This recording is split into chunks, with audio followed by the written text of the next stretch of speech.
Nih semangat pagi udah balik lagi nih, kelihatan Pak Sani dengan senyum khasnya. Semangat pagi. Mudah-mudahan yang lain. Pak Sani. Semangat pagi, Kak Seto. Semangat pagi, Kak Seto. Kak Seto. Wah, luar Kak biasa. Seto. Selamat pagi.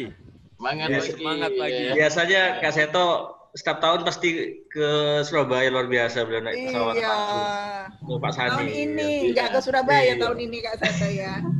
Iya. Baik, kita akan segera mulai teman-teman, Ya. mengingat waktunya juga semakin jalan ya. Untuk Pak Yosandi, saya mohon waktunya sedikit. Terima kasih ya untuk kita masukkan Kak Seto dulu sebentar. Ya, silakan Mohon Bu Yuli. izin. Baik. Iya. Ya, teman-teman. Assalamualaikum warahmatullahi wabarakatuh. Waalaikumsalam. Ya, semoga semuanya sudah kembali ke habitatnya lagi ya. Ke ekosistemnya. Ke ekosistemnya. Sudah kenyang Baik. semua ya.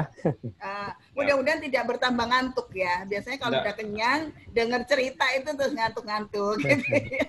Semangat, semangat. Harus semangat dong. Semangat. Baik, sekarang kita akan menuju ke Kak Seto dulu untuk mengisi sedikit waktunya ya. Sementara sambil sudah menunggu Pak Yosandi, tapi sudah mengikhlaskan waktunya untuk Kak Seto duluan. Ini begini Kak Seto, sebelum berlanjut, tadi ada PR Kak Seto bahwa Ya. Pak Aditya itu menyiapkan sebuah tempat untuk Menghibahkan ya, untuk onus Ya, menghibahkan. dihibahkan untuk konus untuk digunakan menjadi PAUD Kak Seto. Luar Nah, biasa. tinggal tugas kita adalah mengisi di dalamnya itu seperti itu. Nah, ini kurang lebih gambaran sedikit saja. Mungkin nanti bisa kita jadikan sharing juga Kak Seto. Baik, terima kasih. Monggo Kak Seto, waktunya kami serahkan. Iya, baik. Terima kasih Kak Yuli. Bismillahirrahmanirrahim. Assalamualaikum warahmatullahi wabarakatuh. Waalaikumsalam warahmatullahi wabarakatuh. Shalom, Om Swastiastu, Namo Buddhaya, salam sejahtera dan salam kebajikan bagi kita semua. Semangat pagi. Semangat pagi. Ya, yang kami hormati Ketua Dewan Pengawas KONUS, Ya.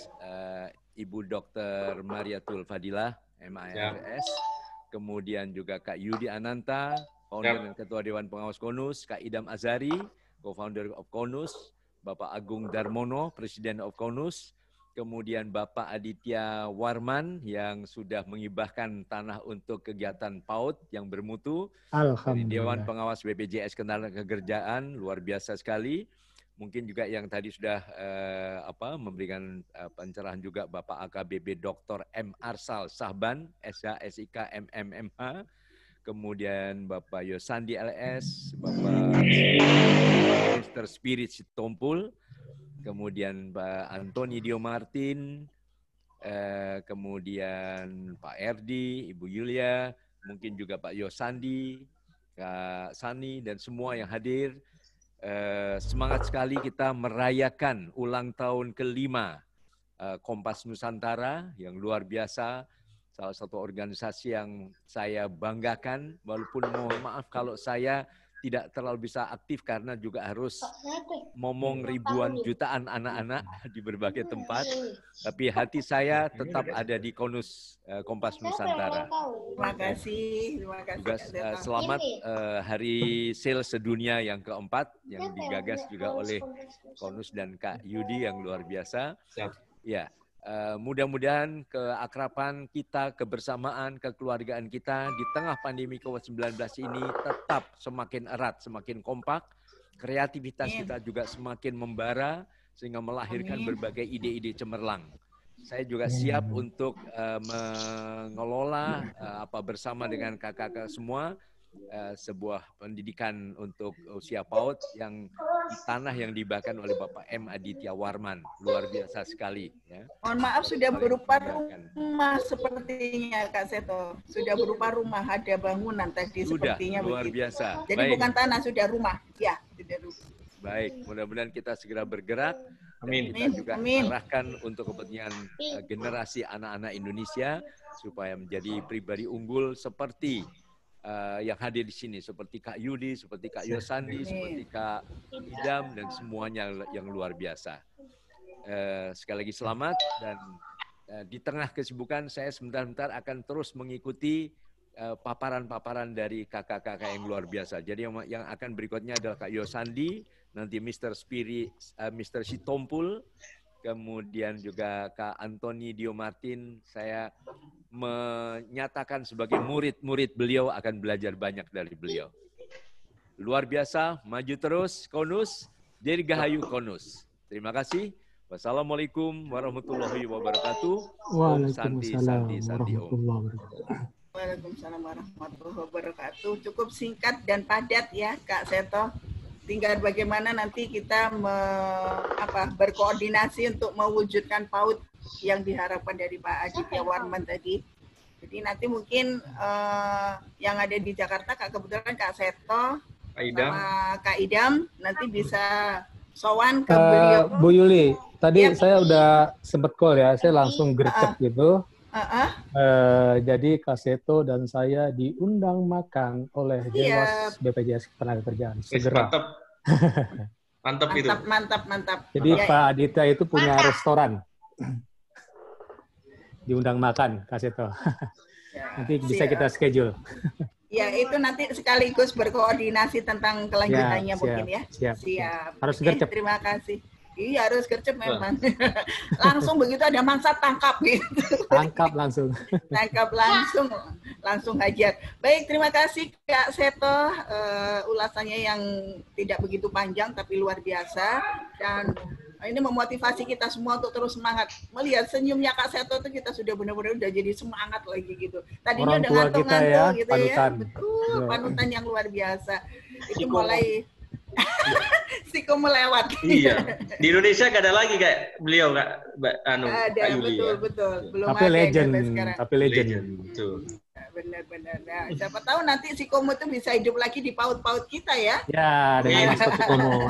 Maskotnya si Komo. Baik, selanjutnya Pak Yosandi yang sudah siap dengan pemaparannya yang luar biasa. Kemarin yang diminta Pak Yosandi sudah pada siap semua nih belum teman-teman ini? Tanda tangan ya. Tanda tangan, terus tulisan yang separuh halaman. Kemarin sudah pada bikin belum nih? Nah, itu. Mana ada yang bikin? Ada yang bikin belum? Atau mungkin takut kebongkar rahasianya jadi enggak Saya mau ajukan tanda tangan saya. Oh gitu ya? Mau ya? Oke, siap. Baik, untuk itu kepada yang terhormat Bapak Yosandi kami persilakan untuk mengambil waktunya.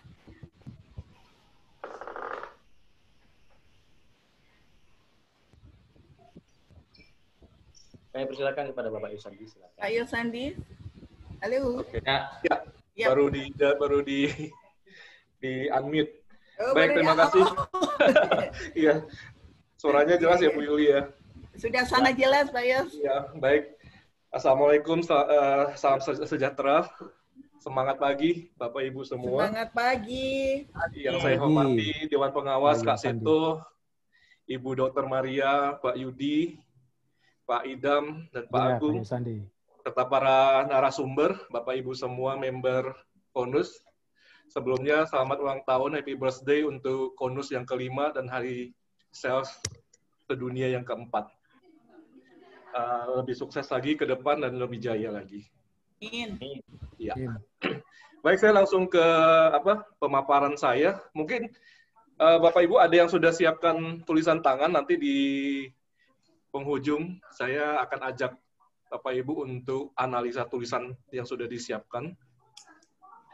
Tapi sebelumnya saya akan sharing beberapa hal. Saya masuk ke filenya dulu, Bapak Ibu.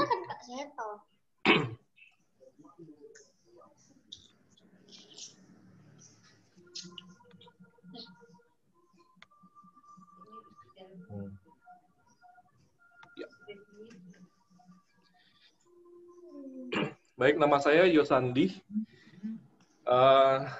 Kurang lebih sekitar 28 tahun saya bergerak di bidang human resource dari 91 sampai 2015 dan memutuskan untuk pensiun dari dunia human resource untuk fokus di dunia grafologi atau tulisan tangan. Saya termasuk penulis buku tulisan tangan atau analisa tulisan tangan dengan tema terbanyak di Indonesia. Ini buku-buku yang sudah ditulis bertema grafo. Dan ini yang terakhir, terbit tahun ini, Februari 2020, bertema tentang selling. Ini beberapa perjalanan memberikan analisa tulisan tangan, baik di media tulis maupun TV. Dan grafologi itu sudah ilmiah karena sudah melalui risetnya. Sebelum di riset di Harvard itu sudah di riset di Sorbonne, Prancis. Jadi usianya sendiri sudah 400 tahunan. Sejak 1895 pun sudah ribuan jurnal ilmiah yang mempublikasikan tentang analisa tulisan tangan. Nah, Harvard itu sendiri 1920 sampai 1930 itu kembali mengulang riset dari Sorbonne karena waktu migrasi para analis tulisan tangan dari Eropa, terutama dari Prancis, itu juga masuk dari kaum Gypsy yang juga menggunakan ilmu grafo. Sayangnya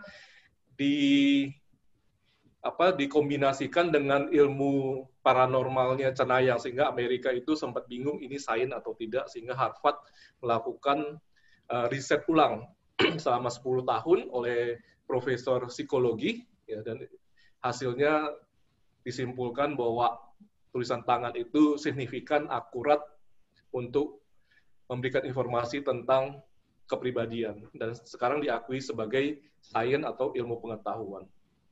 Ini jurnal yang sudah ratusan tahun, dan bahkan kalau Bapak Ibu yang background-nya dari psikologi, mungkin familiar dengan nama-nama seperti Pierre Janet, Alfred Binet, yang bahkan pencipta tes IQ, Jean Piaget. Ini adalah termasuk pakar-pakar psikologi yang mempelajari dan juga menguji akurasi dari grafologi di Sorbonne, Prancis.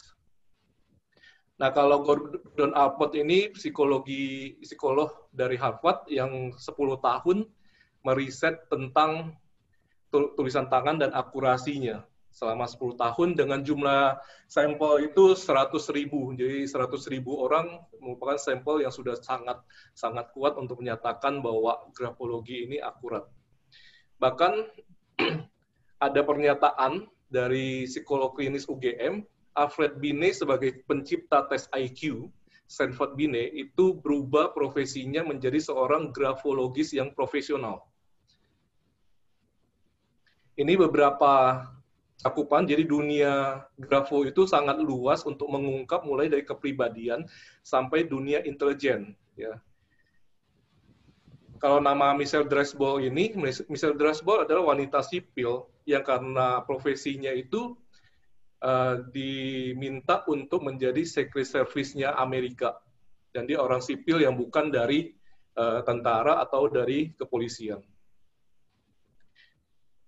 Dan kalau bila alat yang lain itu hanya memberikan hasil tes, grafo itu ada yang namanya grafoterapi, jadi melalui teknik pedoman tertentu dalam menulis, kita bisa mengubah karakter yang merugikan atau negatif menjadi karakter yang menguntungkan atau positif. Dan ini pun sudah melalui riset-riset, dan level-level mereka yang riset pun sudah bukan orang biasa, levelnya doktor dan profesor.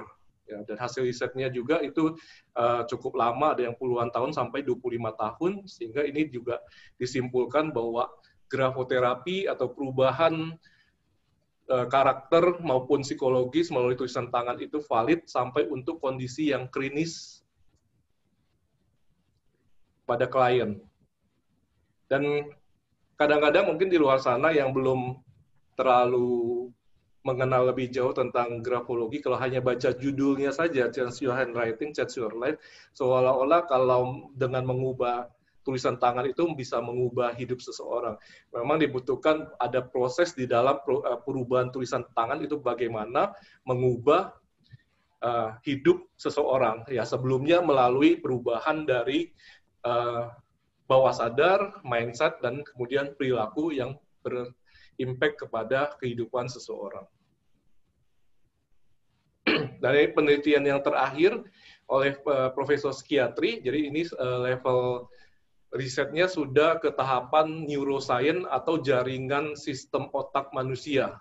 Di Indonesia juga sudah mulai risetnya sudah masuk untuk tulisan tangan untuk anatomi neuro manusia.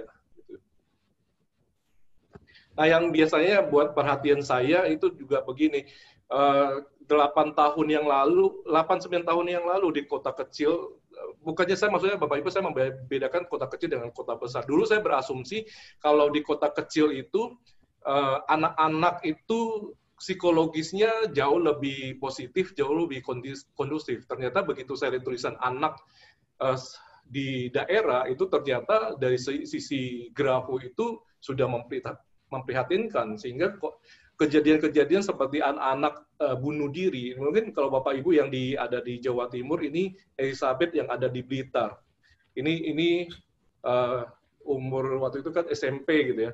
Nah sayangnya ini sudah terjadi, baru kita bisa ada tulisan tangan yang ditinggal gitu, sudah kejadian. Dan ini juga yang di foto yang sebelahnya juga buat saya perlu jadi perhatian, anak-anak sekarang mereka jual sabu, bos yang punya produknya ini masih SD. Nah, orang tua, guru taunya dari mana? Nah, grafo itu bisa membantu. Ya, kalau sebelumnya tulisan tangan, kalau sebelum kejadian seperti Elizabeth ini, sebelum kejadian kita sudah lihat tulisan tangannya, bisa diantisipasi. Gitu.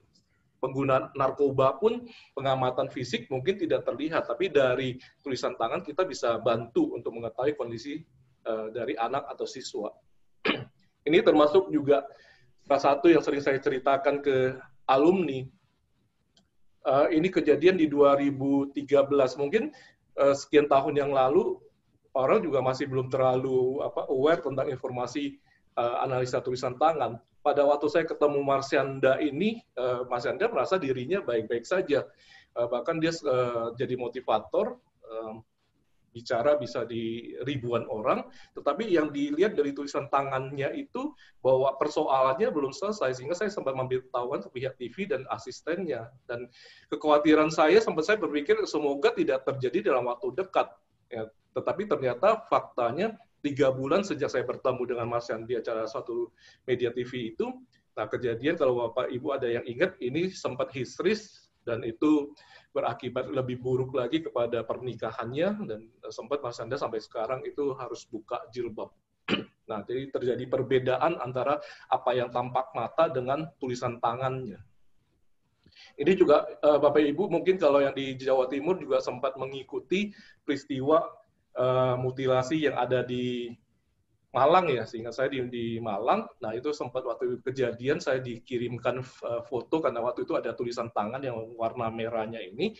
Nah, dengan adanya tulisan tangan juga sudah langsung bisa memberikan informasi kalau dipastikan itu adalah tulisan pelakunya. Dan memang waktu kejadian informasi forensik di TKP dengan informasi di tulisan tangannya berbeda. 3 hari kemudian setelah pemeriksaan lengkap, ternyata informasi dari grafonya memang valid. Ini juga menyebabkan para psikolog yang menguji pelaku di Malang itu juga penasaran kenapa saya yang berada di Jakarta tidak bertemu langsung dengan pelaku, bisa mengetahui karakteristik dari pelaku hanya dari tulisan tangannya, sehingga mereka juga akhirnya memutuskan untuk ikut belajar tentang grafo.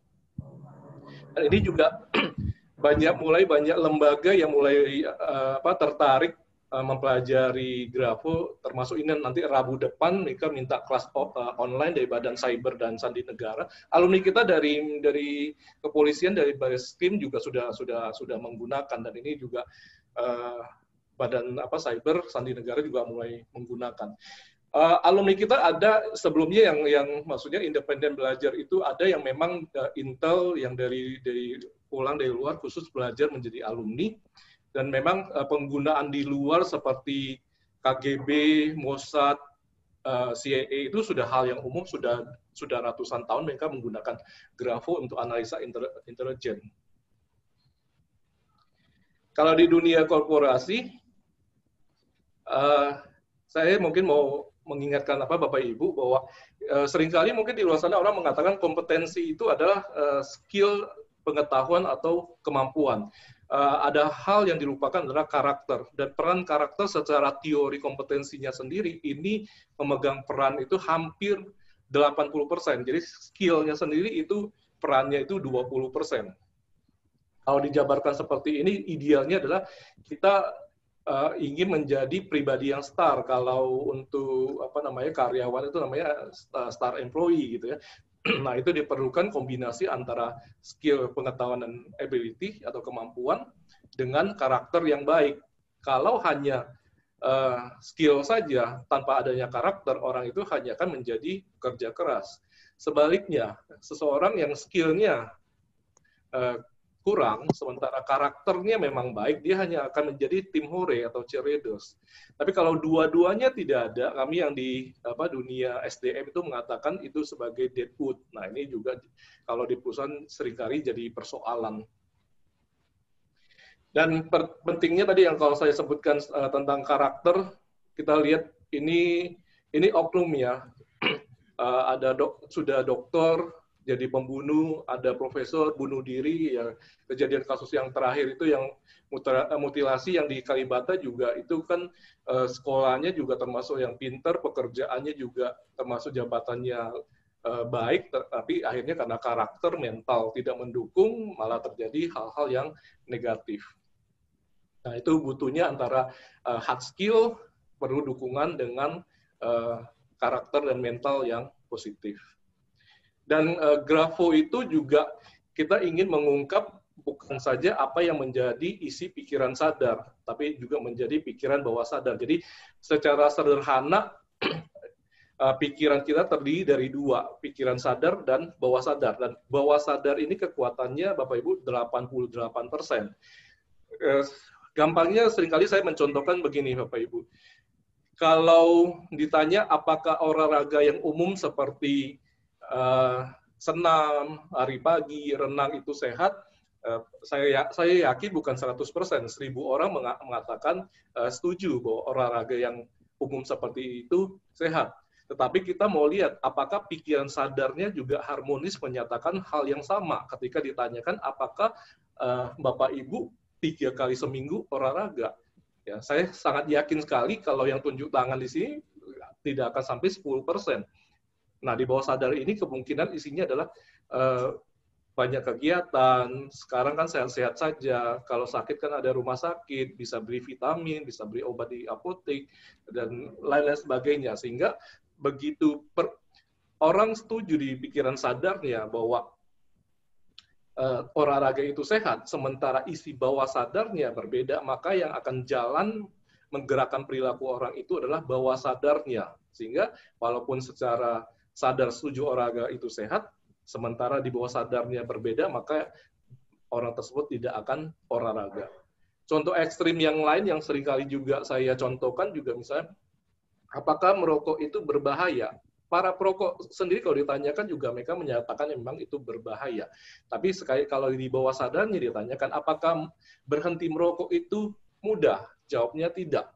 Ya, karena isi bawah sadarnya buat mereka itu misalnya merokok itu untuk sosialisasi, merokok itu untuk relaksasi, merokok itu untuk cari ide, dan kan meninggalnya kan masih puluhan tahun lagi, sehingga semua orang boleh saja setuju di sadarnya bahwa merokok itu berbahaya, tapi para perokok apakah akan mudah berhenti? Tidak, karena di bawah sadar isinya berbeda dengan pikiran sadarnya. Nah, apa yang disadari oleh para alumni itu kita deteksinya atau kita ungkap isi bawah sadarnya apakah sama atau tidak supaya pikiran manusia itu mempunyai kekuatan 100%, itu salah satunya dari tulisan tangan. Dan tulisan tangan ini ya saya penggunaannya sudah hampir 28-30-an tahun, dan akhirnya saya menciptakan satu metode yang akhirnya dicatatkan ke Haki, karena ini memang ada beberapa metode yang tidak ada di aliran atau metode lain di dunia gitu. Nah, Grafo ini juga membantu Bapak Ibu untuk mengetahui posisi kita ada di mana dan dengan apa kita mengetahui posisi kita. Kalau dari sisi keuangan, riset dunia mengatakan orang-orang yang berada di puncak extraordinary atau excellent performance people, ini jumlahnya ini hanya 3%. Nah, 3% orang di dunia ini justru menguasai lebih dari 80% uang di dunia. Bayangkan orang-orang yang berada di populasi good performance sampai patologis itu kebagian hanya 20%.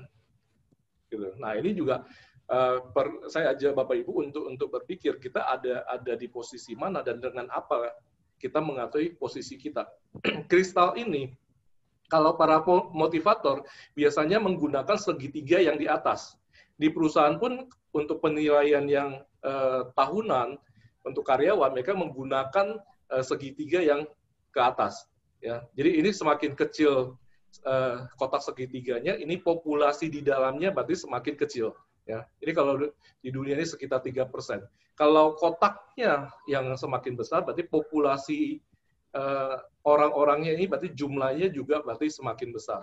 Nah, yang sering dilupakan adalah bahwa populasi di luar sana, bahkan di perusahaan, ini ada orang-orang yang problem, orang-orang yang bermasalah, ada criminal people, ada patologis. Nah, ini juga jumlahnya cukup banyak.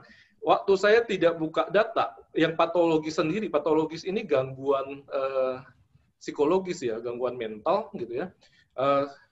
Saya berasumsi perkiraannya seperti piramida yang di atas itu 3%, maka ini saya juga berasumsi 3%. Tetapi pada waktu saya membuka data, ya, gangguan perilaku di Indonesia, ternyata ini sudah 6-7%, dan ini jumlahnya besar sekali, Bapak Ibu. Saya mau mengajak bahwa apa yang harus kita lakukan dengan mereka yang mengalami gangguan-gangguan psikologis. Dan jumlahnya semakin hari juga semakin besar, belum lagi yang di kelompok kriminal dan orang-orang bermasalah. Nah, ini salah satu media untuk mengukurnya itu menggunakan grafologi. Dan mungkin kalau Bapak Ibu dulu sebelumnya menduga kalau analisa tulisan tangan itu dilihat dari bentuk hurufnya atau huruf-huruf tertentu, bahwa sebenarnya bahwa analisa grafologi ini banyak aspek yang dilihat, misalnya tekanannya, marginnya, spasinya, sampai dengan tanda baca dan tanda tangan gitu ya. Nanti kita akan coba bahas beberapa kalau waktunya cukup ya. Dan dari hasil tadi kita menganalisa itu, nah ini dibuatkan tabel supaya mudah untuk klien untuk mengetahui kekuatannya ada di mana, sehingga dalam aktivitas hidupnya baik bekerja atau berbisnis ini bisa dievaluasi. Yang menjadi kekuatan yang warnanya hijau tentunya kita ingin optimalkan, tapi kalau ada yang hasilnya merah kita ingin ini bisa diminimalkan atau bahkan dihilangkan gitu ya. Dan ini aspek universal ada kurang lebih 16. Di luar ini masih banyak aspek yang lebih spesial, lebih kecil yang bisa diungkap, seperti minat pada bidangnya, bidang apa gitu ya. Minat bidang ini bisa dipergunakan baik bekerja, penentuan jurusan sekolah, terus ada hal-hal yang negatifnya seperti agresi atau misalnya karakter untuk menyerang secara fisik atau verbal, adakah kecemasan dan lain-lain sebagainya.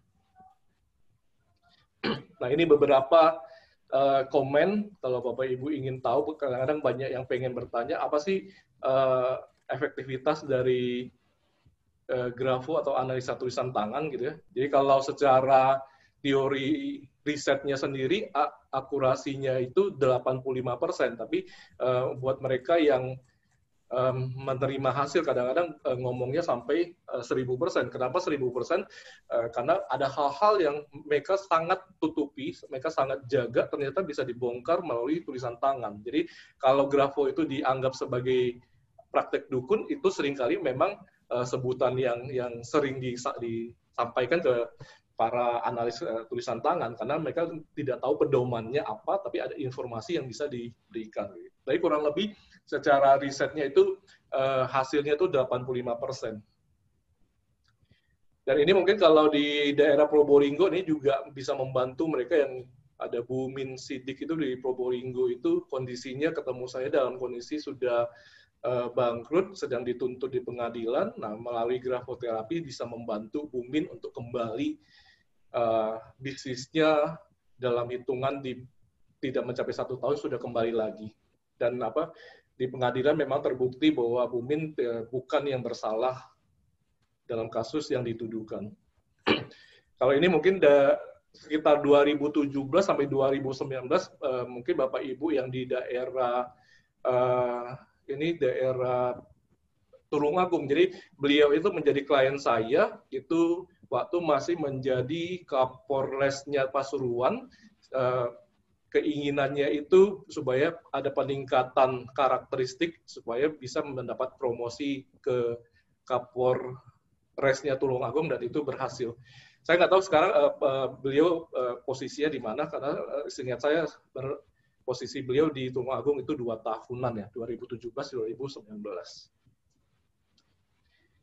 Dan bahkan Grafo ini bisa membantu untuk mereka yang dalam hal akademis sekolah gitu ya, yang sebelumnya ada mungkin persoalan psikologis yang akhirnya berdampak kepada akademis, ini juga bisa dibantu melalui tulisan tangan. Ya. Termasuk jadi kalau umur juga tidak ada batasan. Ya. Ini kalau seorang nenek pun yang ini neneknya umurnya 84, jadi mereka yang umurnya 84 dari kondisi susah makan, emosi naik turun, daya ingat menurun pun masih bisa dibantu gitu. Termasuk kasus-kasus seperti yang ada gangguan pada saraf otak, stroke itu pernah dibantu juga melalui tulisan tangan.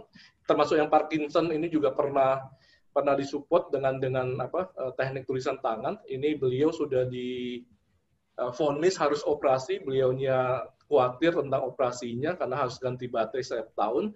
Nah, ini dites melalui grafoterapi, bisa nggak? Dan ini nyatanya laporan dari beliau hanya dalam 2 minggu ini ada perubahan. Vonis untuk operasi di Februari 2017 akhirnya tidak perlu dilakukan. Nah, ini beberapa hal yang tadi saya sebutkan yang bisa diungkap secara universal. Saya mau mengajak Bapak Ibu untuk, kalau saya tutup PowerPoint-nya, ya, untuk melihat tulisan tangan yang sudah Bapak Ibu siapkan. Ada yang sudah membuat tulisan tangan, Bapak Ibu? Nah, saya sudah buat, Pak Yos. Udah siapin. Langsung, gitu. Mantap. Sekalian konsultasi, Bu. Iya dong. Mumpung ya. Iya. Ya, jadi yang slide tadi memang sengaja speed-nya saya cepat, supaya kalau ada tanya jawab atau pengen tahu, analisa langsung itu bisa dilakukan. Nah, kalau Bu Yuli misalnya sempat menulis seperti pedoman yang saya sampaikan. Yang pertama yang bisa kita lihat itu mengenai persepsi masa lalu penulis. Jadi kalau itu tulisannya Bu Yuli, berarti persepsi masa lalu. Apakah masa lalu ini sesuatu yang sudah dilewati tanpa ada persoalan, atau masih ada menjadi beban? Nah, kita lihat yang namanya margin kiri Bu Yuli. Nah, margin kiri tulisannya Bu Yuli itu apakah rata? Kalau kita ukur, kalau bahasa grafonya itu apakah ukuran margin kirinya itu 1 cm. Jadi sampai 1 cm itu kalau nggak pakai penggaris kurang lebih 1 ruas jari, Bu. 1 ruas jari. Maksimal 1 sampai 2 cm, jadi maksimal 2 ruas. Jadi apakah tulisan yang di margin kirinya itu berada masih di 1 sampai 2 cm? Ya. Atau kurang dari 1 cm? Kurang dari 1 cm. Nah, kalau Bu Yuli, kalau margin kirinya kurang dari 1 cm, itu berarti masih ada masa lalu yang masih terbawa, yang masih jadi pikiran, Bu Yuli. Betul sekali. Ya. Jadi kalau margin kirinya itu makin sempit, berarti beban masa lalunya semakin masih terbawa di masa sekarang. Nah, kalau ada Bapak Ibu yang menulisnya di area 1 sampai 2 cm, berarti itu persepsi masa lalunya sudah baik, sudah mampu mengelola masa lalu dengan lebih baik. Jadi tidak jadi beban lagi apa yang menjadi peristiwa di masa lalu. Tapi mungkin di antara Bapak Ibu, kalau ada bentuk yang seperti slide yang tadi, coba saya masukin ke slide saya tadi. Sebentar. Saya mau menunjukkan satu bentuk yang berbeda. Nah, adakah Bapak Ibu yang menulis margin kiri. Jadi ini tadi yang margin kiri, berarti kalau Bu Yudi tadi kan kalau kurang dari 1 cm berarti sempit di sini ya. Nah, ini betul. Ada bentuknya ini bentuk yang namanya bentuknya melebar. Ada nggak Bapak Ibu yang menulisnya jadi makin ke bawah itu makin lebar? Kalau makin menyempit, Pak Yus? Ya, kalau menyempit berarti kebalikan yang tadi ya. Nah, sebelum ke yang menyempit, kalau Bapak Ibu ada yang menulis makin ke bawah makin lebar, itu adalah orang yang sungkan terhadap orang dekat. Efeknya yang sampai hari ini ditemukan adalah dimanfaatkan orang dekat. Ya, kalau paling ringan bahasanya apa? Mulai dari dimanfaatkan, ya paling ekstrim yaitu bisa ditipu atau dikhianati. Nah, kalau tadi yang seperti Bu Yuli tanya, kalau kebalikannya menyempit, jadi di atasnya lebar, ke bawahnya sempit, nah itu orang itu tahu bahwa dia ada beban dari masa lalunya, dia ada usaha untuk mengatasi masa lalunya, namun sampai sekarang belum berhasil mengatasinya. Begitu, Bu Yuli. Iya, terima kasih banyak. Oke, saya yang lain teman-teman ada yang sudah menulis? Atau mau bertanya supaya lebih seru? Sebelum saya lanjut. Ayo dong, sayang loh ini. Kalau bayar mahal loh ini. Mumpung lagi free loh ini ya. Teman-teman, jangan sungkan untuk bertanya. Apalagi beliau kan sering di TV-TV nasional nih. Iya, kan sering banget. Iya. Saya tuh ngelihat, kalau lihat TV tuh kalau mau nanya, nggak bisa masuk-masuk kan. Nah, mumpung di sini nih, ayo. Gratis lagi. Mumpung gratis nih. Nah, manfaatkan. Kalau ada yang sempat menulis. Mumpung gratis. Kalau bentuk tanda tangan itu seperti apa Pak Yosandi ya?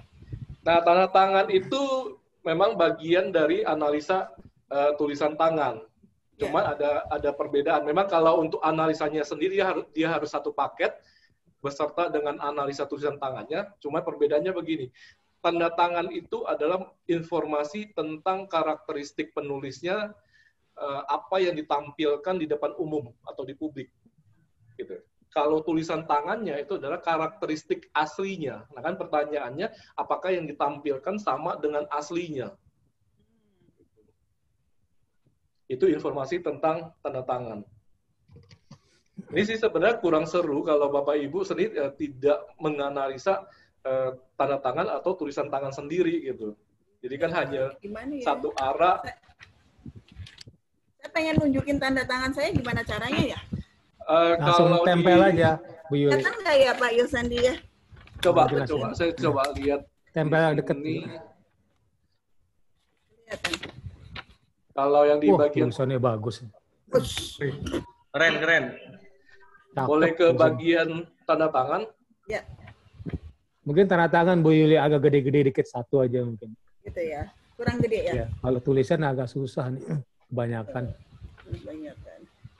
Biar atau kalau mau enak. Bu Yuli sempat coba saya tanda tangan ya. Kirim ke Pak Yudi minta tolong kirim ke WA saya. Oh, oke. Siap. Kalau mau. Foto aja. Bu Yuli ada WA-nya Pak Yosandi kan? Kalau WA saya ada, boleh kirim juga langsung. Nanti coba saya bahas tulisannya. Jadi foto satu lembar full sambil saya menambahkan ciri yang lain. Boleh kirim sambil menunggu teman-teman yang lain silahkan ya.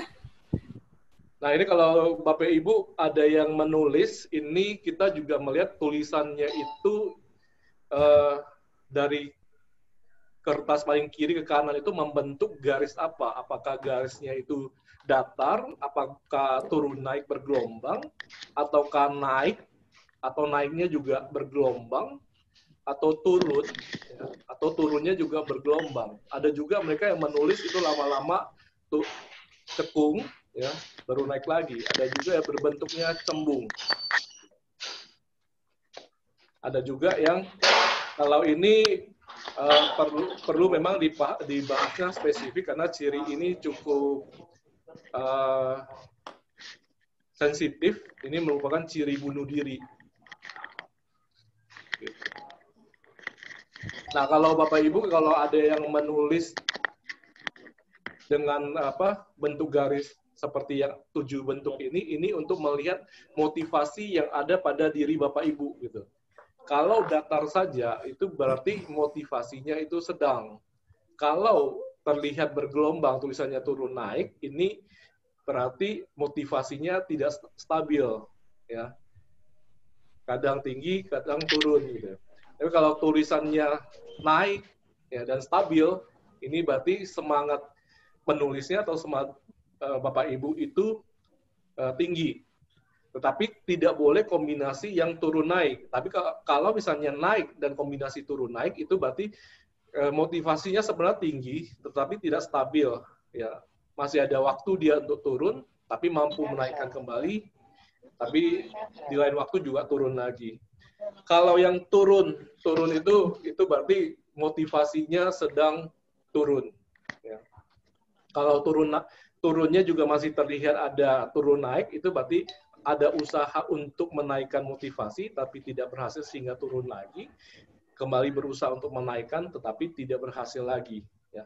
Makin turun ini menandakan motivasinya semakin kurang dan semakin tingginya beban pikiran.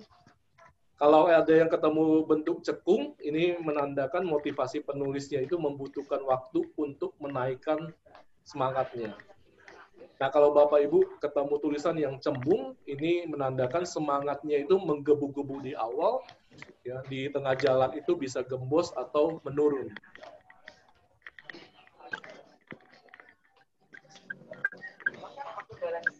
Dari Ibu Yuli sudah masuk dulu sambil. Ini mau saya kirim, Pak. Atau ada tulisan Bapak Ibu yang lain? Sudah saya kirim, Pak sudah saya kirim ke WA Bapak ya. Kalau ya, tulisan Kak saya Seto papangan di layar, bisa? Ya, Kak Seto? Iya. Kalau tulisan saya papangan di layar hanya begini kira-kira. Ya, mohon maaf kecil, Kak Seto. Nggak bisa kelihatan ya? Iya. Atau boleh. Saya Pak Yosandi coba ya, saya tes ya. Kelihatan nggak, Pak Yosandi? Yang nggak boleh pakai spidol. Oh, boleh ya? Nggak boleh. Pakai bulpen ya? Mungkin iya, kalau boleh yang Kak Seto ya. Yang Kak Seto difoto dikirim ke Pak Yudi, minta tolong. Ya, coba ya. Kalau memungkinkan, mohon maaf Pak Kak Seto. Pak Yos, saya sudah kirim ya. Oke, saya cek dulu ya. Siap.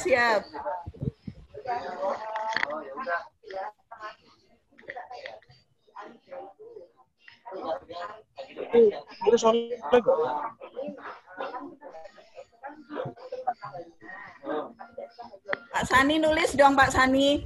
Kita pengen niru. Kebanyakan di sini nggak apa-apa. Kebanyakan di dalam. Nanti yang malam juga berarti kamarnya itu. Saya yang dari Bu Yuli sudah masuk. Ya, tadi betul kata Bu Yuli, margin kirinya termasuk yang menyempit. Ya. Memang sadar dengan adanya persoalan masa lalunya, ada usaha. Kalau dia sempit saja itu berbeda, sempit saja dia membiarkan beban masa lalunya. Kalau ini memang ada beban ada usaha untuk mengatasinya.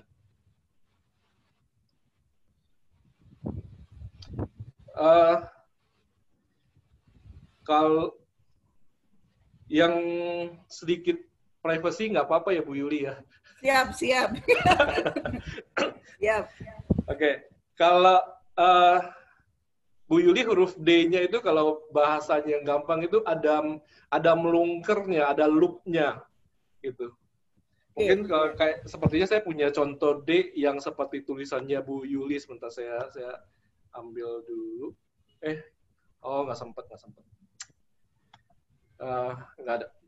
Nah, kalau D-nya Bu Yuli itu kan ada orang menulis D itu tangkainya datar saja satu kali. Tapi kalau Bu Yuli D-nya ada loop-nya itu bahasanya itu orang yang sensi Bu Yuli. Tetapi dipendam. Jadi kalau ada yang membuat tersinggung, itu ditahan. Maksudnya saya menyampaikan ini bukan maksudnya untuk menjelekan Bu Yuli, tapi gini, saya cuma menyampaikan kerugiannya orang yang memendam itu kan butuh apa namanya? Tenaga, butuh effort untuk menahan jengkel gitu loh. Iya. Iya, memang benar itu Pak Yosandi, betul banget. Karena nggak suka ribut, jadi lebih baik dipendam tapi kesel gitu ya, kesel. Tapi kesal sendiri. Iya, kesel sendiri. Dan itu yang bikin jantungan nih Pak Yos. Nah, ditambah kalau apa namanya, dari soal emosinya, kalau kita lihat tadi yang kita bahas, tulisannya itu kan turun naik itu selain menandakan emosinya tidak stabil, dari segi emosinya juga termasuk tidak stabil, Bu Yuli. Ya, jadi kadang bisa bad mood, kadang juga moodnya bisa sangat baik. Nah, di tanda tangannya Bu Yuli, yang perlu diperhatikan di ujung itu kan ada titik ya, Bu Yuli kan ada tanda tangan selesai terus ada titik. Nah, Bapak Ibu yang tanda tangan, yang cek tanda tangan, begitu habis tanda tangan di ujungnya ada titik. Secara narasinya mungkin kelihatan positif. Jadi titik itu adalah orang yang tidak mudah percaya orang lain. Narasinya kelihatannya positif. Tetapi efeknya itu manusia itu butuh orang yang bisa dipercaya, baik di keluarga, di pekerjaan, di bisnisnya gitu ya. Nah, pada waktu dia tidak ketemu orang yang dipercaya 1, 2, 3, 4 seringkali mengalami kelelahan sehingga justru orang yang dipercaya ini bisa salah tunjuk. Nah, ini bisa orang dekatnya justru bisa jadi oknum, Bu Yuli. Ya. Itu sebetulnya kalau yang biasanya bukan titik Pak, tapi apa kayak seret gitu ya, semacam kayak spasi kecil. Coretan panjang. Ya, jadi kan di depannya ada tuh, belakangnya juga ada gitu. Nah kalau itu coretan panjang itu ada tambahan informasi bahwa Bu Yuli itu suka bercanda, suka isengin temen. Iya. Betul. Ya, ini sebetulnya itu. Jadi karena di depan kan ada thread sedikit panjang, ini sebetulnya bukan titik tapi bolpennya kayaknya bermasalah. Jadi agak panjang sebetulnya itu Pak Yos. Kalau itu dipastikan coretan panjang berarti dalam mengekspresikan emosinya tuh kadang-kadang kalau daripada marah lebih kepada bawaannya bercanda atau isengin gitu. Itu betul memang. Ngisengin orang, suka banget.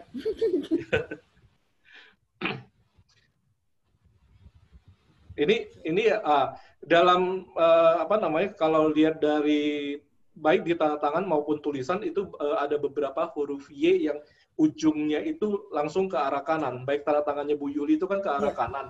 Dan ditambah dengan ada, walaupun tidak konsisten semua Y begitu, tapi ada beberapa yang Y-nya itu tidak ke kiri tetapi ke kanan. Nah, ini di dalam beraktivitas Bu Yuli itu maunya cepat dan agresif. Oh iya, bener ya. Kok betul ya? Kadang-kadang karena maunya cepat itu sehingga tim itu tidak bisa mengikuti Pak Yosandi. Karena kecepatan yang saya inginkan sehingga kadang-kadang tim itu nggak bisa mengikuti. Nah kalau sudah begitu bawaannya kan gimana sih gitu, dikerjainlah sendiri, nah gitu, suka-suka begitu. Nah itu terjadi kalau memang kecepatan timnya nggak sama dengan kecepatannya Bu Yuli. Iya betul. Oke, saya beralih karena ada beberapa yang kirim ya. Ya. Coba saya cek dari Pak Yudi kirim.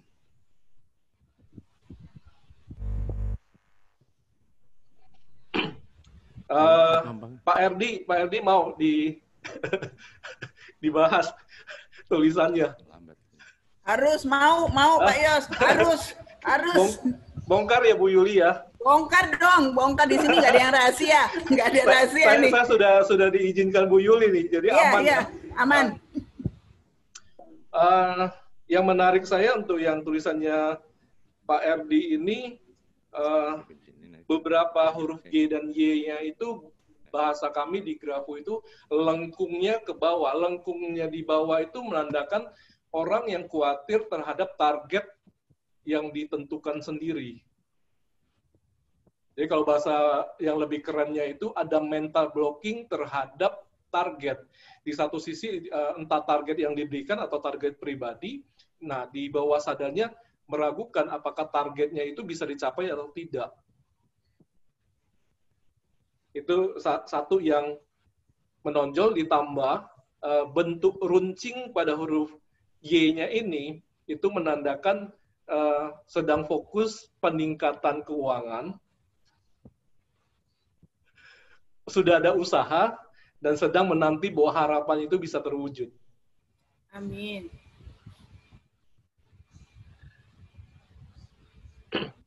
Oh, tegang semua sih, ada dibacain nasibnya, coba tuh, tegang semua. Mana nih Mas Erdi, nggak muncul nih ya.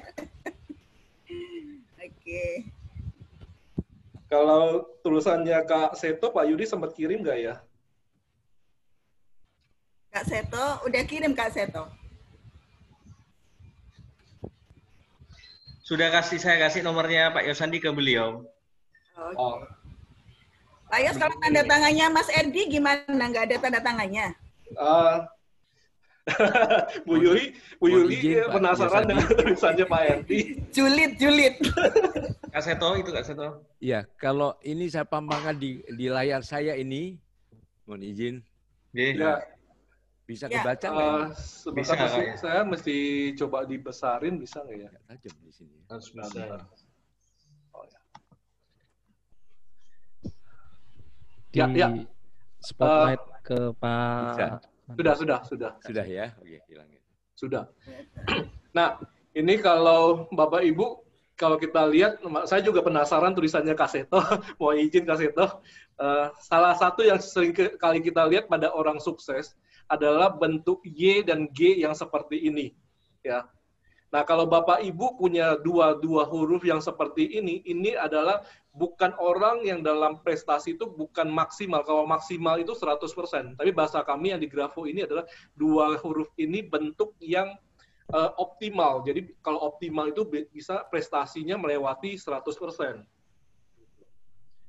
Mohon maaf, saya jadi bandingkan dengan bentuknya G-nya Pak Erdi tadi, lengkungnya ada yang melengkungnya ke bawah. Kalau Kak Seto lengkungnya proporsional dan ke atas. Nah, ini menandakan orang yang kalau di bahasa psikologi, saya pinjam bahasa psikologi Kak Seto, itu drive achievement-nya itu optimal Kak Seto.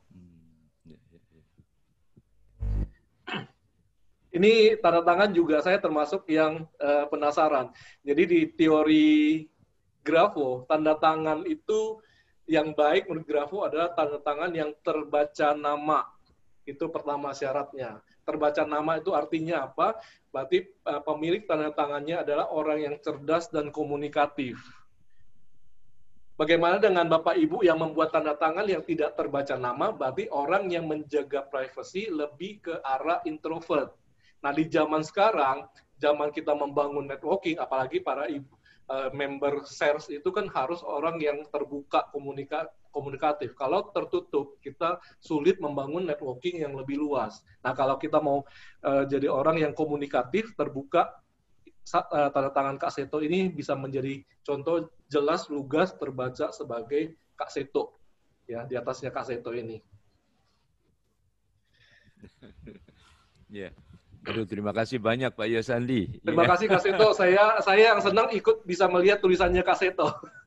Apa yang harus diubah atau disempurnakan, Pak Yosandi? Menurut saya ini sudah lengkap Pak Kak Seto ya. Kalau lihat dari bahasa grafonya itu selan atau kemiringan ke kanan. Kemiringan ke kanan adalah orang yang peduli, orang yang empati kepada orang lain gitu. Jadi saya pikir ini sudah kombinasi yang jarang saya temukan. Pertama, dorongan berprestasi atau drive of achievement-nya itu optimal. Kemiringan ke kanan itu adalah orang yang peduli, orang yang simpati kepada orang lain. Jadi nggak heran kalau Kak Seto menghandle sangat banyak jutaan anak-anak di Indonesia, ditambah juga memang ya sebagai orang yang kita kenal juga ini memang menampilkan orang yang memang cerdas dan komunikatif, Kak Seto. Nah, ini ada yang tadi Bu Yuli bilang coretan panjang seperti ini. Kalau ini sudah saya gedein ya. Ini ternyata Kak Seto juga memang orang yang suka bercanda dan isengin orang, Bu Yuli. Ada temannya.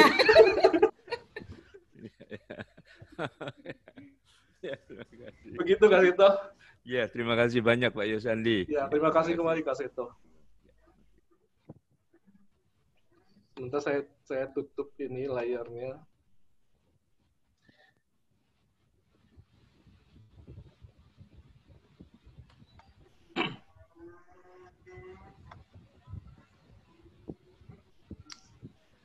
Pak Yosandi bisa ditambah petunjuknya mungkin bagi yang sudah dibaca tadi, Pak? Sarannya. Yang dibaca tadi nggak terlalu banyak juga. Kalau dari Bu Yuli kan lebih kepada perhatiannya kondisi emosi sama motivasinya yang lebih stabil gitu kan. Tinggal kalau soal kecepatan ya perlunya orang lain yang mengikuti kecepatannya Bu Yuli kan, apalagi memang sudah pertimbangan bahwa itu kecepatan yang wajar gitu kan. Kalau tadi Pak Erdi tadi ya sebenarnya kita punya memang konsep grafoterapi. Gampangnya ada GYJ-nya Pak Erdi itu kalau lihat dibanding dengan bentuknya Kak Seto tadi, kalau di zoom itu lengkung terakhirnya itu kan lengkung ke bawah, itu pastikan lengkungnya ke atas Pak Erdi. Lengkung ke bawah itu menandakan orang yang ya tadi khawatir terhadap target yang ada gitu. Oke, siap. Saya ingin menambahkan ada yang di presentasi saya. Kalau masih ada waktu sebentar. Ya ini kan contoh tadi kalau ada yang naik dan turun gitu ya. Nah ini juga Bapak Ibu juga bisa melihat dari huruf T-nya masing-masing gitu ya. T-nya ini selain untuk melihat kepercayaan diri atau self-esteem, ini juga bisa melihat seberapa yakin Bapak Ibu terhadap target yang ada. Ya. Kita melihat yang namanya coretan pada T atau bahasa grafonya stem atau tibar pada huruf T-nya ini. Ini T kecil ya. Kalau T-nya itu semakin tinggi, ini menandakan pertama kepercayaan diri itu semakin tinggi. Yang kedua, keyakinan terhadap target yang ada itu juga semakin tinggi. Itu sebabnya kalau Bapak Ibu lihat populasi terbanyak pada orang Eropa Amerika, untuk T kecilnya mereka tibarnya itu tinggi. Buat orang Asia itu mereka kelihatannya over pede, tapi itu kepercayaan diri yang mereka butuhkan setinggi itu. Nah, untuk kita yang di Indonesia, Bapak Ibu bisa terapi dengan setiap membuat T-nya itu, coretan T-nya itu tinggi. Ya. Yang nomor 3 ini sudah cukup baik. Ya, kalau tidak ingin yang paling tinggi atau di puncaknya. Kalau di puncaknya mungkin ada yang merasa nggak enak kalau terkesannya itu over pede atau sombong. Nah, yang sehat untuk kita di Asia adalah yang nomor 3 ini. Kalau dia rendah, berarti kepercayaan dirinya juga rendah, keyakinan terhadap target juga rendah. Satu lagi, kalau Bapak Ibu yang berkecimpung di bidang marketing atau sales bisa melihat huruf A-nya. Huruf A atau O, dua-duanya sama, apakah huruf O-nya atau A-nya tertutup atau terbuka, atau mungkin kombinasi, ada yang tertutup, ada yang terbuka. Kalau tertutup, itu menandakan orang yang bicara apa adanya dan seperlunya. Kalau yang terbuka, itu lebih komunikatif bahasanya. Saya tidak menerjemahkan talkative ini sebagai bawel, lebih kepada mereka effortnya kecil ketika harus berkomunikasi, dibanding kalau yang tertutup itu butuh effort yang lebih besar ketika harus bicara. Nah, kalau ada kombinasi antara yang tertutup dengan yang terbuka, itu menandakan dia tahu kapan berbicara dan kapan harus mendengarkan. Begitu, Bapak Ibu. Keren.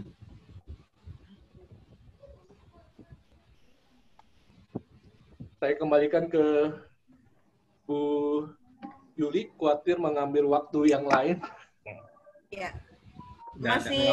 Masih ada waktu ini, kalau ada yang mau ditanyakan lagi teman-teman. Silakan. Waktu 10 menit lagi ke depan. Kesempatan untuk bongkar-bongkar ya. Pak Sani. Tanda tangan dong Pak Sani, biar tahu gimana tanda tangannya orang sukses itu Pak Sani. Ayo. Lagi saya udah tak kirim ke Pak Yosandi. Oh, sebentar. Budget yang masuk saya coba cek ya Pak Sani ya sebentar ya. Ya, terima kasih.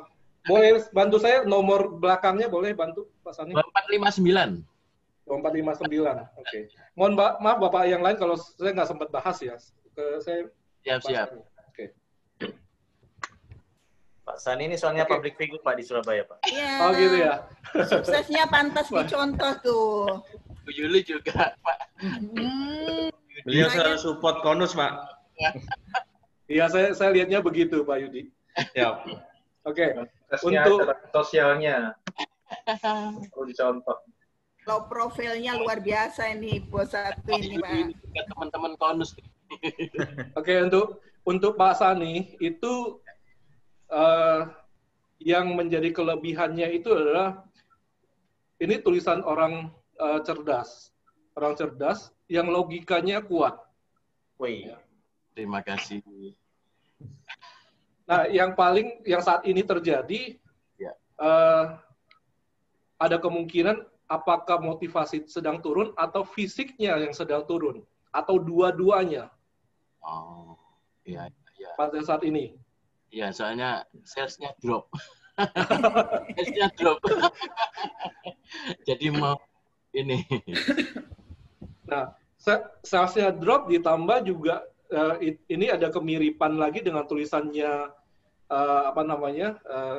Pak Erdi lagi. Kalau dengan Kak Seto itu sudah pasti kalau kita mata yang memang sudah terbiasa menganalisa itu ujung GYJ-nya bentuknya mungkin kalau Pak Sani lihat itu kan mirip dengan tulisannya Kaseto ya, tetapi ujungnya itu tidak naik ke atas, tapi ujungnya melengkung ke bawah.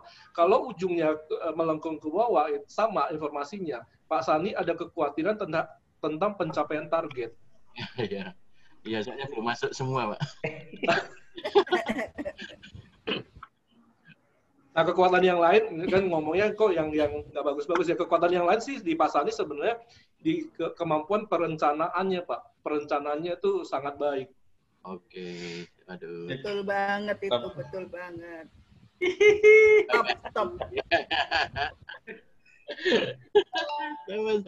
Gitu ya Pak Sani. Cuma ya kalau kita mau bongkar tuh tanda tangannya Pak Sani itu tanda tangannya itu kan naik ke atas. Sementara tulisannya naik ke bawah. Nah, ini yang tadi saya sampaikan begini. Saya sampaikan gini. Tanda tangan itu kan apa yang ditampilkan. Jadi tanda tangannya naik, Pak Sani itu kalau terlihat dari luarnya itu semangatnya tinggi, tetapi saat ini di dalamnya itu motivasinya sedang berusaha untuk dinaikkan. Terima kasih Pak Yosani. Ya, terima kasih kembali Pak Sani. Yosani. Oke, ada yang lain yang sudah memasukkan mungkin? Banyak yang dimasukkan. Tadi saya memasukkan Mas Bagus ada juga tadi Bu. Oh, Mas Bagus. Ya, mumpung masih ada waktu nih. Kalau masih ada waktu, saya lanjutkan. Pak Bagus dikirim dari siapa? Oh, dari Pak Yudi. Kirim. Ya, saya kirim. Pak Yudi, Pak Bagus, bentar. Pak Bagus ini, saya sih lihat langsung menonjol. Pak Bagus sudah menikah belum ya? Sudah Pak. Ini orang yang sayang keluarga. Sayang keluarga, posesif. Nah, kalau posesif itu, walaupun ringan itu bisa dirasakan oleh keluarga itu sedikit membatasi.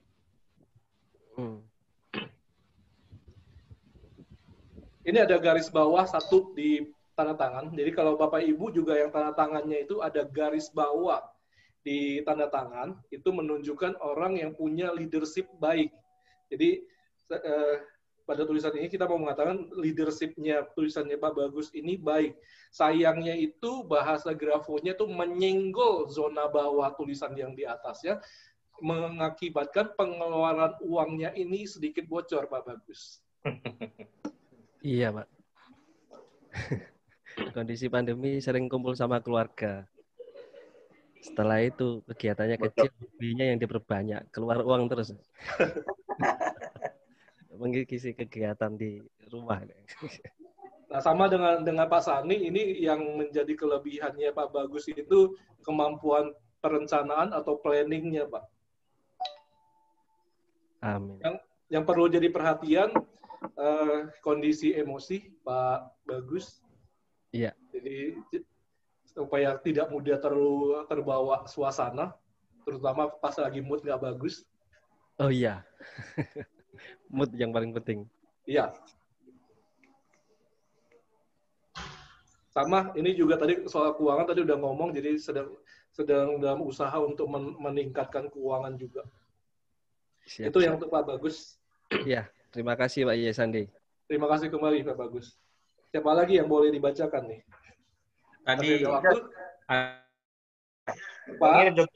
Pak Sony, BPJST. Ya, tenaga kerjaan, betul.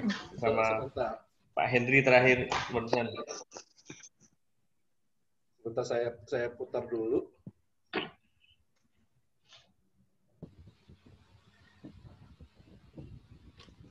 Kalau Pak Sony ini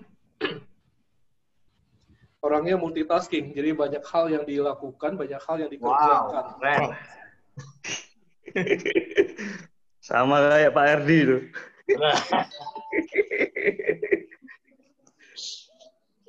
Lucu banget. Semangatnya itu yang tidak stabil. Memang mampu sering menaikkan punya semangat yang tinggi, tapi seringkali juga terbawa turun juga. Yang jadi perhatian juga Pak Sony tentang daya ingat. Nah, kalau di sini, kalau di Grafo, saya mengatakan daya ingatnya perlu ditingkatkan. Siap. Gitu. Ya mungkin kan bisa jadi karena loadingnya yang terlalu banyak, karena tadi multitasking, banyak hal yang dikerjakan, mudah fokusnya terdistract, sehingga ada hal-hal yang juga jadi tertinggal. Mungkin begitu Pak Sony. Siap. Dari tanda tangan Pak Yesandi? Ya. Dari segi tanda tangannya? Yang menarik dari Pak Sony, saya mesti kasih tahu bahwa tekanan darahnya Pak Sony itu tidak stabil. Kemungkinan besar kalau saya lihat sekilas ini istirahatnya kurang. Siap. Darah muda, Pak. Ya. Darah muda. Coba nanti dicek jam istirahatnya Pak Sony. Iya, siap Pak. Kalau mau dikomentari bentuknya itu harus tegas. Kalau di belakangnya kan memang jelas ya, ONNY gitu kan jelas. Tetapi depannya itu harus jelas untuk setiap orang, bukan jelas untuk kita pemilik tanda tangan. Seperti Kak Seto tadi kan SETO-nya kan jelas gitu kan, sehingga yang di depan ini buat saya apakah ini C, saya bisa menebak ini S karena namanya Sony, tetapi kalau lihat dari bentuknya itu bukan bentuk S gitu. Siap Pak Yesandi. Oke, itu untuk Pak Sony, terima kasih kembali. Siap, terima kasih Pak. Pak Hendri tadi ya? Pak Hendri. Siap. Di atasnya tangannya Pak Sony kali ya? Ya.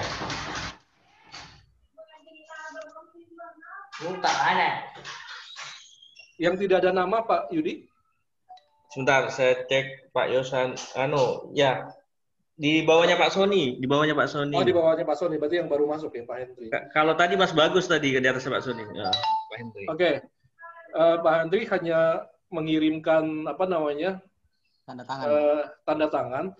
Yang perlu diperhatikan itu mohon maaf ya Pak Hendri ya, menghabiskan energi sama seperti Bu Yuli tadi untuk terpengaruh perkataan atau perilaku orang lain.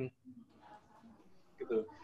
Nah, Pak Hendri kan kalau di tulisan tangannya kan orang yang termasuk yang cerdas juga.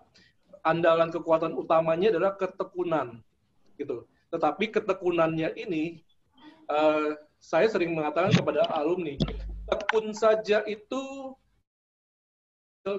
karena zaman sekarang itu saran kami itu adalah smart atau work smart gitu. Jadi tekun dengan mengandalkan strategi yang lebih efektif gitu. Jadi tidak hanya bergantung kepada ketekunan saja untuk menyelesaikan. Menurut saya ini kalau dulu kan itu kan karena narasi sekolah itu kan mengajarkan kita kan tekun maka sukses, tekun maka berhasil. Menurut saya tekun saja tidak cukup. Tekun harus disertai dengan strategi yang efektif, Pak Henry.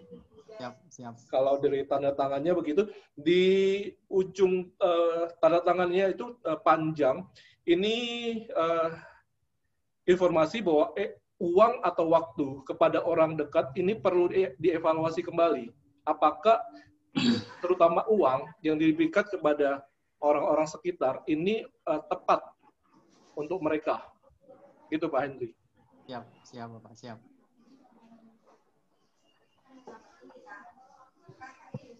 Begitu Pak Yudi, Bu Yuli. Ya, masih ada lagi atau sudah 5 menit lagi? Silakan kalau silakan. Atau ada langsung tanya langsung. Pertanyaan silakan. Pertanyaan ya. Boleh. Saya masih 5 menit lagi. Saya boleh Bu. Saya Bu Yulia. Ya, monggo silakan. Pak Agung. Pak Agung. Ya. Selamat siang Pak Yosandi. Siang Pak Agung. Ini kan kita sudah dibongkar rahasianya tentang bagaimana tentang tanda tangan dan apa itu tulisan tangan ya. Ketika kita sudah tahu, kemudian kita merubahnya itu apakah juga akan bisa merubah kondisi kita nanti? Tanda tangannya. Ya betul. Ya betul Pak Agung. Jadi ada satu bagian atau modul di dalam Grafo itu yang membahas tentang perubahan tulisan tangan, bahkan perubahan tanda tangan. Kita menganalisa dulu apa yang merugikan si penulisnya untuk diubah dengan beberapa pedoman. Nah itu memang dengan waktu yang kita singkat tidak cukup Pak Agung. Jadi metode prosedurnya ada banyak tahapan yang harus kita tahu. Bagaimana cara untuk mengubahnya dan bagaimana prosedur untuk berubahnya sendiri gitu. Karena kita hidup kan seperti Pak Agung yang umurnya Sweet 17 ini kan sudah terbentuk 17 tahun, kita harus ubah dalam waktu berapa lama? Secara teori marketing untuk jualannya Grafo itu mengatakan 30-60 gitu. Tetapi ada satu grafolog Amerika, Dr. Tres Montoya mengatakan, apakah iya Bapak Ibu yang umurnya 17 tahun ini diubah dalam waktu 30 hari, 60 hari, 90 hari. Nah, itu kalau Dr. Tres Montoya itu harus butuh waktu yang cukup sesuai nanti temuan pada tulisan tangan masing-masing gitu. Begitu Pak Agung. Jadi memang ada mekanisme dan prosedurnya. Siap. Waktunya juga berarti ya. Ada durasinya sesuai dengan temuan Bu Yuli. Oke. Kan tadi ada 16 aspek, kita mesti analisa kayak kalau meminjam istilah kedokteran, kita check up dulu, hasil check up-nya seperti apa yang hasilnya merah, apa yang hasilnya hijau, yang hasil hijaunya pun kan belum tentu orangnya sadar. Nah, itu juga perlu dioptimalkan. Nah, yang merahnya ini yang nanti kita bagaimana caranya untuk dijadikan hijau melalui perubahan tulisan tangan. Ya, tapi kan tulisan tangan itu kadang-kadang berubah-ubah ya Pak Sandi. Seperti saya misalnya, karena cepat-cepat nulisnya kayak begitu. Sometimes kalau waktunya enak, tenang tulisannya bagus, rata. Nah, apakah itu bisa terbaca? Mutan orangnya ini. Musim-musiman. Musim-musiman berarti ya. Mut-mutan. Bu Yuli, ya, Bapak Ibu, jadi itu pertanyaan favorit. Bahwa tulisan itu berubah-ubah. Jadi untuk membuat tulisan tangan itu bukan hanya medianya tangan atau pulpen. Untuk membuat tulisan tangan itu ada 3 aspek, Bu Yuli, teman-teman semua ya. Yang pertama itu tubuh.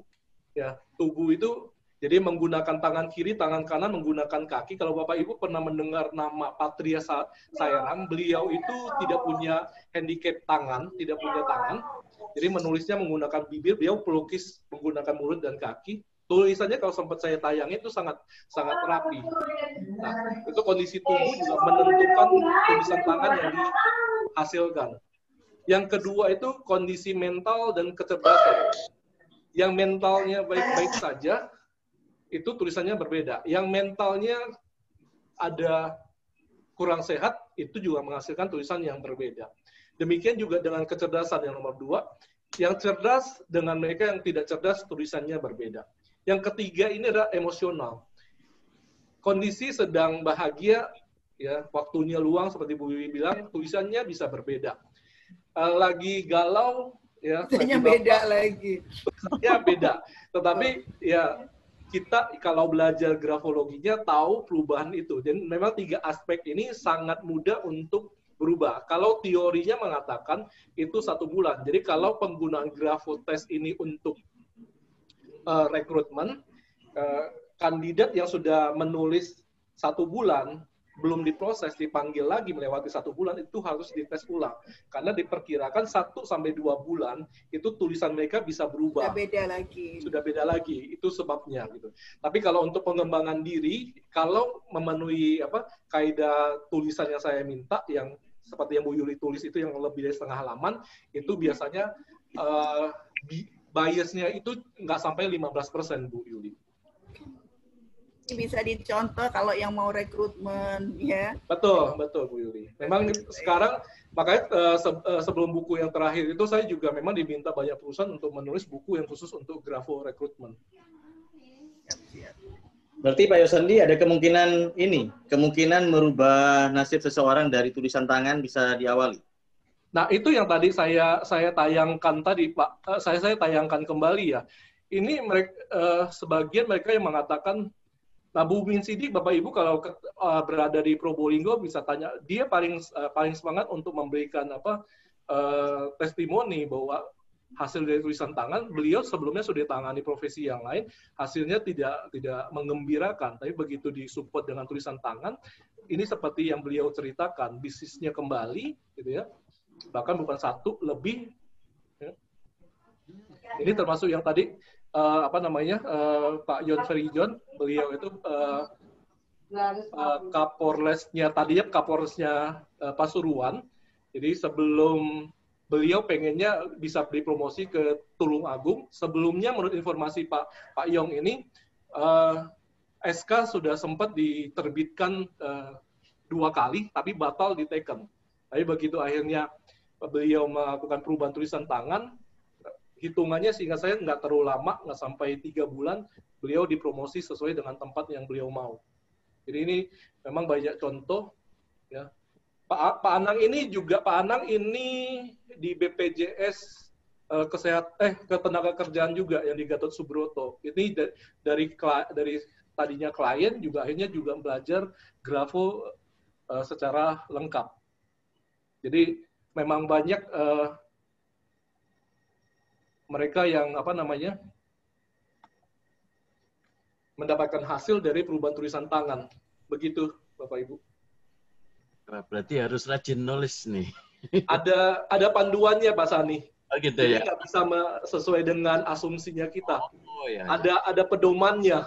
Ya. Biasa.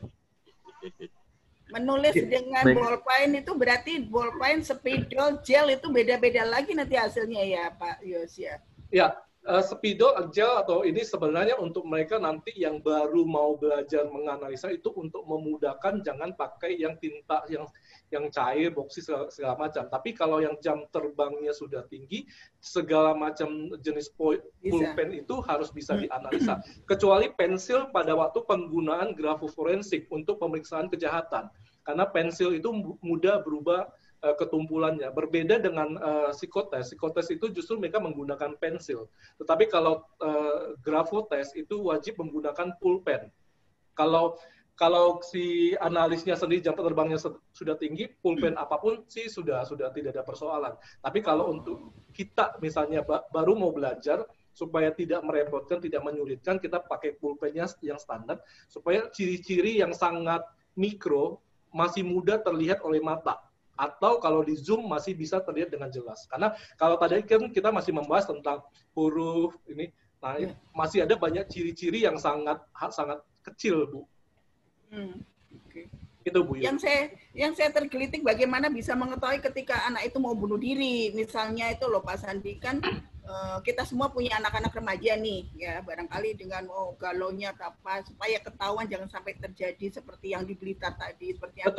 Sebenarnya apa rumusnya yang paling mudah untuk kita tahu, Pak? Rumusnya tadi saya sempat bagikan sih sebenarnya. Ya, saya buka sebentar ya, Bu ya. Sebentar.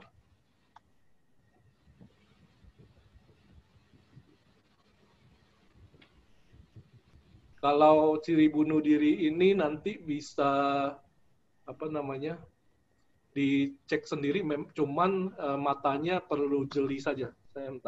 Saya masuk ke share screen ke sini, dan ini akurasinya tinggi. Jadi di ciri yang terakhir ini kelihatan Bu Yuli? Ya. Slide-nya. Jadi ya ciri yang ketujuh ini ada yang namanya patah. Ciri patah. Nah, ciri patah itu jadi tulisan yang paling kanan itu dua hurufnya itu patah. Nah, cuman patahnya di bagian yang di persinggungan itu mata kita harus terlatih apakah dia memang patahnya bersudut bahasanya. Nah, jadi kalau tiba-tiba kalau melihat tulisan seseorang yang di ujung kanannya patah seperti ini adalah vonis bunuh diri adalah vonis yang keempat, Bu Yuli, Bapak Ibu. Jadi memang kita tidak bisa langsung memvonis langsung bunuh diri, walaupun ini juga akurat dari klien yang saya handle, ini akurat untuk menyimpulkan mereka bunuh diri. Tapi sebelum sampai kesimpulan bunuh diri, ada 3 kesimpulan yang lain. Yang pertama, mesti dicari tahu apakah pemilik tulisan itu punya kebiasaan tidur. Ini saya tutup dulu ya, Bu Yuli ya. Iya. Apakah si yang pemilik tulisan yang patah, kita bilang itu ciri suicidal atau ciri patahan, punya kebiasaan tidur dalam kondisi TV atau radio nyala. Karena kalau TV, radio nyala, itu pikiran bawah sadar seseorang itu dalam kondisi terbuka. Semua informasi itu akan masuk ke pikiran bawah sadar. Nah, acara yang berlangsung kan tidak bisa dipastikan. Mungkin ada acara tentang berita pembunuhan, film pembunuhan. Nah, itu bisa juga memicu munculnya ciri suicide. Kalau dipastikan memang tidurnya aman. Yang kedua adalah apakah punya kebiasaan nonton seperti sosmed, YouTube itu hal-hal yang sifatnya film-film kekerasan juga atau yang terkait tentang bunuh diri. Saya punya satu klien yang dia punya hobinya aneh, nonton semua film yang tentang cara-cara bunuh diri atau cara-cara pembunuhan juga. Nah, itu juga bisa memicu ciri suicide, Bu Yuli, Bapak Ibu semua. Nah, kalau 1-2 dipastikan juga aman, tinggal yang ketiga, apakah yang bersangkutan bermain game online yang action. Makanya dari sudut pandang, mungkin di luar sana sudut pandang bisnis membiarkan tentang game ya, maka dinamakan sebagai e-sport. Dari sisi bisnisnya seperti itu. Tetapi dari sisi psikologis, si anak ini mentalnya cukup kuat enggak untuk hal-hal yang sifatnya agresi. Game-game seperti itu kan acara perang, maksudnya sifatnya perang, sifatnya bunuh-membunuh. Nah, itu juga bisa memicu timbulnya ciri bunuh diri. Baru yang keempat, niat bunuh diri itu sendiri. Itu, Bu Yuli. Baik. Mudah-mudahan ini bermanfaat ya Bapak Ibu semua untuk anak-anak kita ya, mengawasi anak-anak kita. Karena game itu sekarang sudah makanan sehari-hari. Apa game yang dia mainkan, kadang kita yang orang tuanya nggak ngerti tuh game apaan kan gitu ya. Ya, perlu berhati-hati. Betul. Mudah-mudahan dengan penjelasan Pak Yosandi ini akan sangat banyak membuka mata kita untuk lebih mengawasi lagi apa sih yang dilakukan putra-putri kita ya di tengah kesibukan kita. Sebagai sales sibuk banget, kadang-kadang nggak sempat lihat nih anaknya, pokoknya yang penting dia diem aja, udah lah bodo amat, dia sudah di kamar diem kan gitu ya. Nah, ternyata ini dari Pak Yosandi ada beberapa percikan nih yang game yang seperti itu ternyata juga memicu sifat yang tidak baik ya, yang kurang baik. Saya tambahkan Bu Yuli, jangan sampai kejadian seperti klien saya, anaknya mau loncat dari mobil, orang tuanya tidak tahu dan umurnya masih dini, 9 tahun bayangkan. Kalau itu kejadian bagaimana? Iya, sampai sengeri itu ya. Iya. Kadang-kadang memang ya inilah kehidupan kita di metropolitan ya, orang tua sibuk, semuanya kerja, jadi pengawasan juga agak berkurang, ya itu memang benar. Benar, saya sendiri juga kadang menyadari, makanya kalau hari libur saya tuh sudah memang, ini mungkin sedikit tips untuk teman-teman ya, kita fokuskan waktu minimal di hari libur lah, khusus untuk anak-anak, biarkan mereka memiliki kita seutuhnya. Kalau sudah selama Senin sampai Jumat, kita sudah milik perusahaan, nah paling tidak Sabtu Minggu kita milik anak-anak ya, setuju ya? Hari ini milik Konus. Hari ini milik Konus. Hari ini milik Konus, setuju. Konus. Kan cuma setahun sekali milik Konus ya. Iya. Siap, sip. Baik Pak Yosandi, saya sangat terima kasih banget kami semua mewakili teman-teman Konus. Ini materi yang sangat-sangat luar biasa. Kita jadi banyak belajar ya. Dan yang lain sudah cukup ya? Kalau sudah cukup, saya akan menuju ke berikutnya. Untuk Pak Yosandi, sekali lagi terima kasih banyak. Terima kasih Ibu semua. Jangan merasa terganggu kalau kami repotin. Jangan senang hati Bu. Terima kasih Pak Yosandi. Ya, mungkin saya akan banyak tanya-tanya nih Pak, saya punya karyawan nih, mau saya begini kan gimana Pak? Nah gitu ya. Ujung-ujungnya rekening Pak, rekeningnya ini Bu. Ada charge-nya ya Bu Yulia. Ada charge-nya. Nggak khusus untuk Konus, nggak ada jasa Pak Yosandi. Tanpa batas. Ya. Kebaikan tanpa batas ya. Baik Pak Yosandi, terima kasih sharing ilmunya. Terima kasih Pak Yosandi. Tetaplah di Konus karena kami sangat butuh Pak Yosandi pastinya. Betul. Selamat sore. Ada, karena di tempat saya dekat sama masjid, adzan keras sekali. Saya serahkan ke Mas Edi nih untuk yang berikutnya. Monggo Mas Edi. Baik, terima kasih Bu Yuli. Terima kasih juga kepada Pak Yosandi yang sudah memberikan ilmunya yang luar biasa, berbagi kebaikan tanpa batas, sehingga tidak ada dusta lagi di antara kita Pak. Hati-hati, ngirim tulisan tangan dan maupun tanda tangan akan terbaca dengan mudahnya.